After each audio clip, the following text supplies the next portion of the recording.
Small disclaimer for today, I have never painted flowers and it shows. With this look, I've started with foundation and concealer already done because it's more of a glam body painting look as opposed to a full body painting look.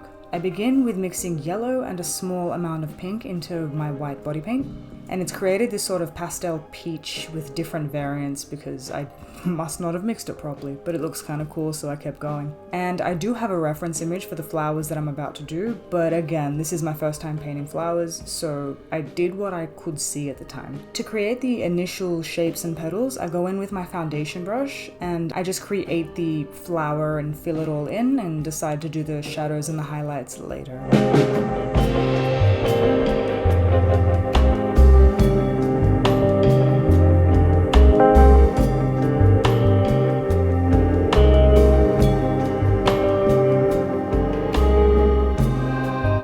I then take my white body paint and highlight some of the petals on this flower. Again, because I'm looking at a reference image, not all the petals will be highlighted and they're not all the same.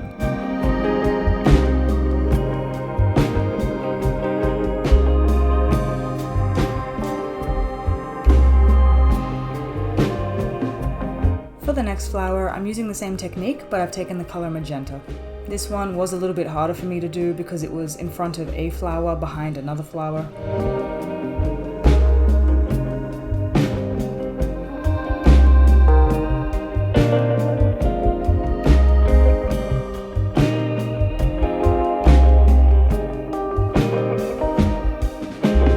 For the third flower, I've mixed orange and red. I think there's a touch of yellow in it from the previous colors, but I liked how this one looked a lot as well. And again, general application of color is the same, filling it all in and then going in with the details later.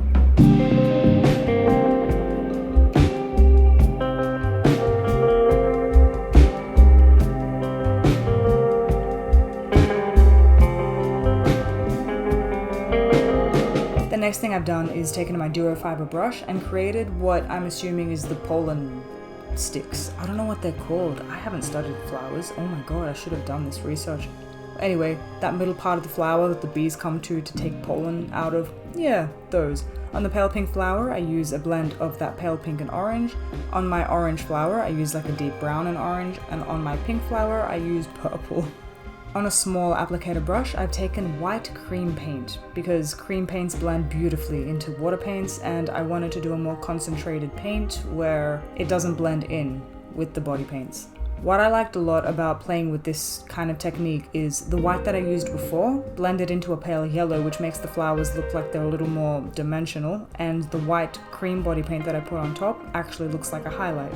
So I gave it a few different dimensions within that technique and I like that a lot. I even go on top of the pale yellow parts with the white body paint and it looks really cool.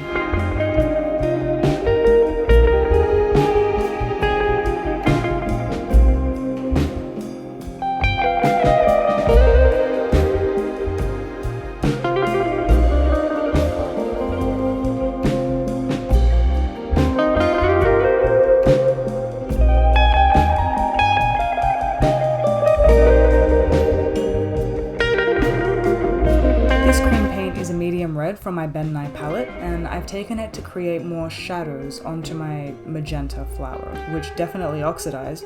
That flower was a lot lighter when I applied the color, but anyway, we'll work with it. And I've decided to put the darkness in the center of that petal and a little bit on the outskirts. This is again from my reference image, so I tried to make it as close as I could to that. In doing this, I separate a lot of the block color into different petals, which I will again go in with later and highlight it. But I've managed to separate the different colors and lights and shadows with this initial red. I'm just playing around at this point. Like, this is coming from a place of I have no idea what I'm doing, but I sort of see this happening in my reference.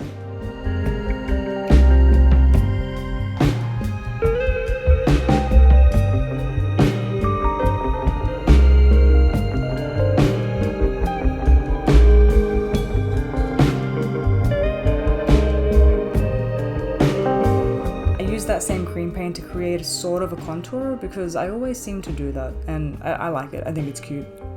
I then pick up that white cream paint again and I do the exact same thing that I did to the other flower. creating more of a highlight on the outside of the petals and separating some petals from others. Using my finger to blend some points because I find that gives me a smoother and more gradient of a blend. I do that sometimes, you'll see it happen throughout the video.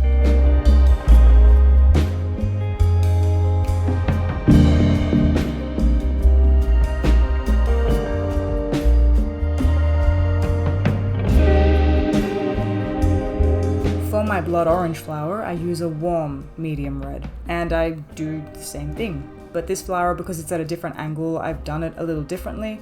There's a reason this one's my favorite flower. I think I liked the color and the position of it the best. But I think by this point I got the hang of it, so I kind of went with it.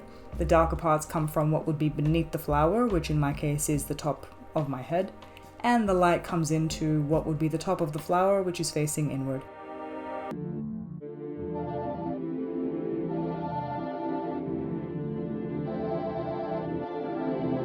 I also go back in and use a warm brown to deepen that redness even more. I take a fluffy brush here and I use an eyeshadow to set all the cream paints. It's a white eyeshadow and it's just to make sure that nothing smudges while I get into detailing. I then use a pale yellow eyeshadow or a beige toned eyeshadow to create more dimension and, you know, shadow a little of the lid and give it a little more of a blend.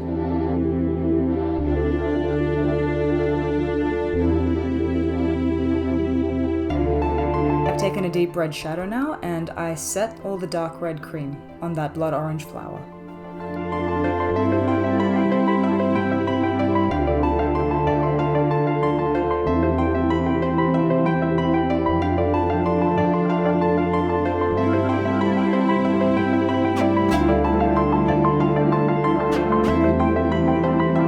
Same thing with my magenta flower, but I go in with more of a purple because I've deepened the inside of that flower with more of a purple cream. Well, I used red, but it turned out purple. So I went in and I set it all with a purple shadow. I've also continued that contour now, taking it up through my nose into my eyebrow, which gave it a really cool effect.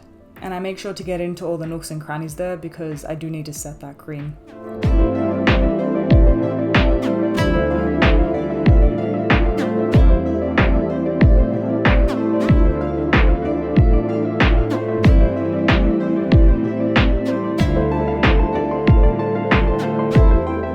Take my white body paint again, and on my blood orange flower, I lightly highlight the ends of those petals. And it blends really nicely with the colors underneath, so it comes out as more of a light orange, borderline dark yellow, which works really, really well.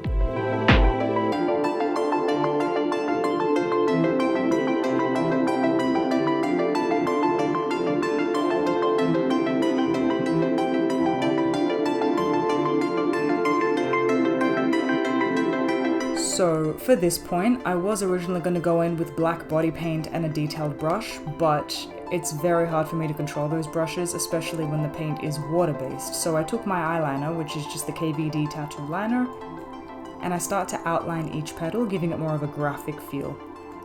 I will say, I thought this was going to destroy my eyeliner, so I did this knowing that I very well might need to buy a new one. If you've just bought one, if you've just bought a liquid liner pen, maybe don't try it exactly, wait for it to, you know, run out a little bit. But I knew that I couldn't get the look that I wanted with any other method because I've tried it before and it was hard. And I will say for the outlining portion, this isn't in my reference image. The reference image, it's normal flowers that have been photographed. So what I'm doing here, I'm kind of using my own judgment and discretion with it because drawing flowers is a lot easier than painting them, apparently.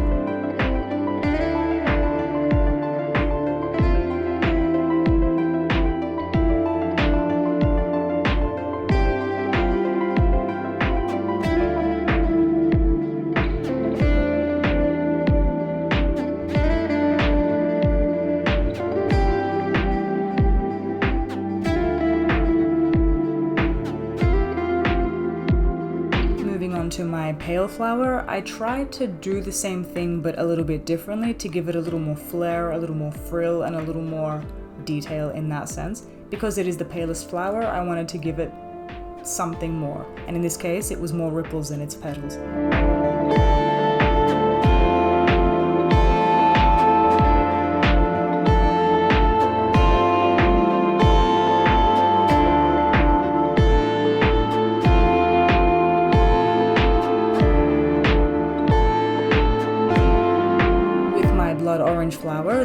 out so small, but they are still just as detailed, because I think the color gradients in the blood orange flower work really well with that detail, in the sense that I don't need to create more lines because it's all in its color. Ultimately, each flower has its strong points and weak points in different places, and I tried to work that liner in different ways in order to complement those flowers. Surprisingly, just if this part is something that worries you, this was the easiest part, just the lining and visualizing where each line would go. I don't think that you can do anything wrong in this case. It's just more where you feel like a line should go, it'll go there, and it'll make sense, because flowers are a little unpredictable.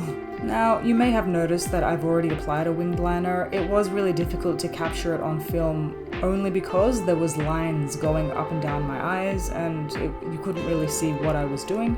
You can use your own discretion with that and do it as you wish. I chose to do a graphic liner because I felt like it fit in more with the look, as opposed to a normal classic wing.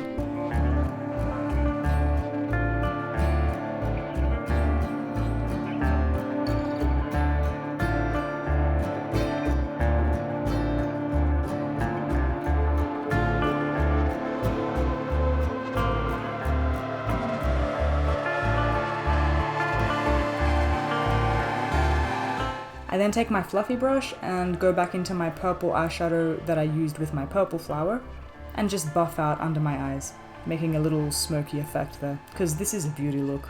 I line the inside of my waterlines, the top and the bottom, and then I applied 2 or 3 coats of mascara. I could not find my eyelashes. For my lips, I'm going in with a Too Faced matte liquid lip. I've forgotten what the color is called, but everything will be listed below. I took one of the peachy shadows that I was using to shadow my pale flower and my red flower, and I used it in the middle of my lips to kind of make that look like its own flower, or give it the kind of same theme.